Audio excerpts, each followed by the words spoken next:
Adam,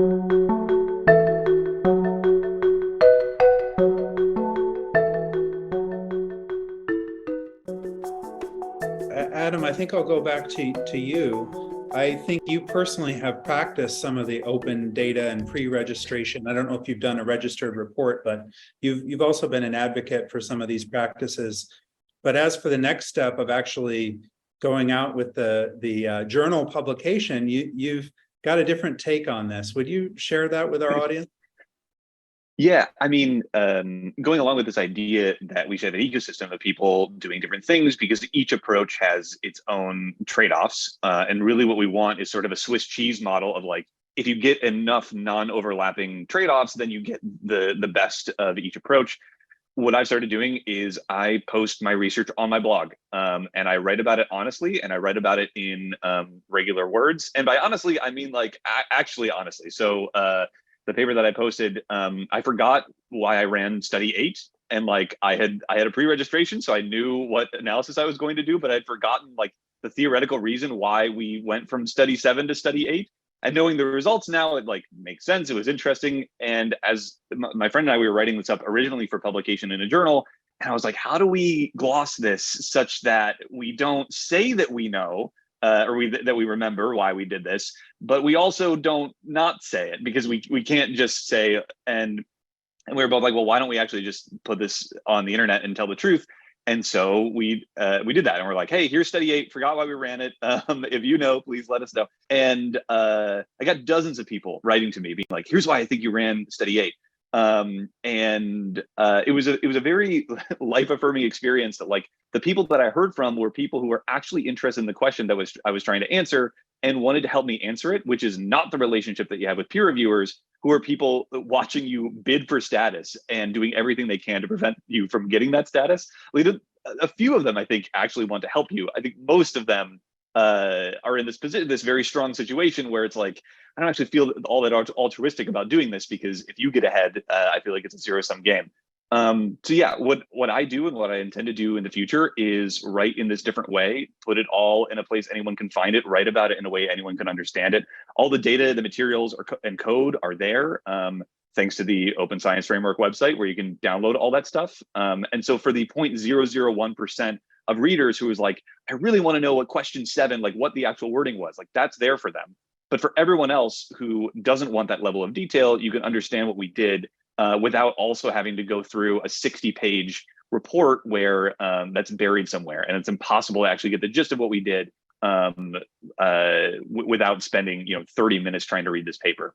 So that's what I do, and that's what I would be happy if more people did. But I also don't feel like I want to sit, or want anyone to sit in like the emperor's chair of science and decide how all of it should work, which I think is where a lot of these conversations tend toward. Because when you ask, oops, it looks like we lost David. Hope he comes back. I hope it didn't offend him. When you ask a question like what can be done, often the way that we think is, well, what can we make everyone do? And I think that is the wrong way of approaching it, because there isn't anyone in charge. And if you actually want to change incentives or how institutions work, there's many different institutions that are all working independently, and no one person's in charge of any of them, and thank goodness. But to change those things, you really, I mean, to put it simply, you may notice the skulls of all the people who have tried to do that before you.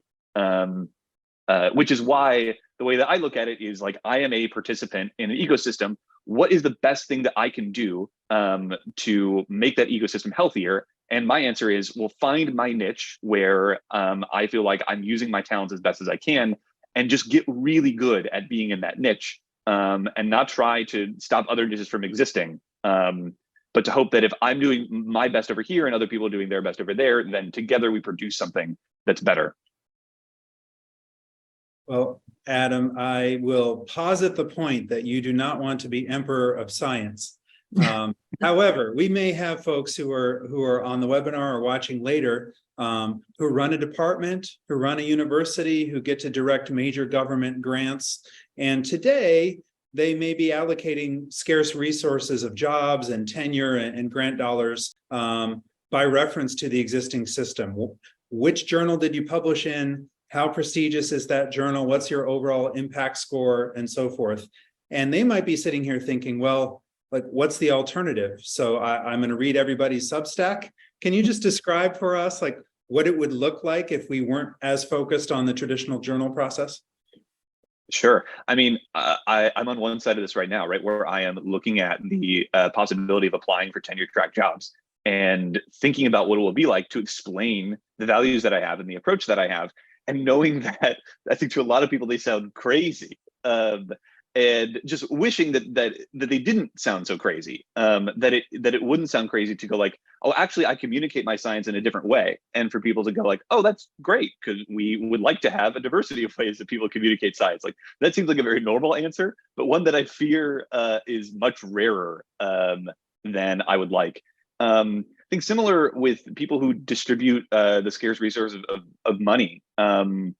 There was a Nobel laureate, I think his name was Sidney Brenner, who would go around giving this talk about the casino fund, just being like, everybody give me 1% of your money and I'll give it out randomly. And he was like, nobody likes the casino fund because it feels like, well, we need to make sure that we're giving out everything. We don't waste any money. And I think it's just not the case that we can actually look at proposals and know perfectly like how to distribute the money. And if we did, it's probably because we're asking a bunch of very obvious questions that like we know that it's going to work because it's not that interesting.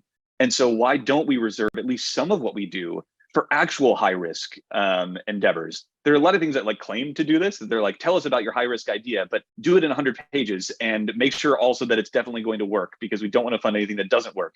And like, I would love if we could carve off some money and be like, this is money that we are willing to say like, this might go nowhere. But it also might go somewhere really exciting.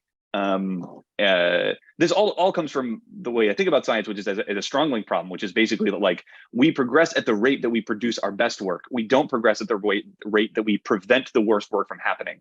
And a lot of the systems that we have in place are trying to prevent bad work from coming out, which I think may seem attractive in the short term, but in the long term basically doesn't matter. That like the bad ideas, the useless things die of disuse. And one way I think about this is like Newton obviously like invented mechanics and still pretty useful. A lot of that stuff's still around. Also had a recipe for a philosopher's stone. And like curiously, we don't still use the recipe for the philosopher's stone. And I don't think there was much to be gained in someone looking over Newton's shoulder being like, stop writing that, because we also might have prevented mechanics. Anyway, that's my long answer to it. The strong link, weak link distinction. It's really interesting. So when we talked about the problem at the beginning, we were naming some of the intended functions of the current system. You know, we want to be seeking truth. We want to be, tapping into experts who know the evolving state of a field.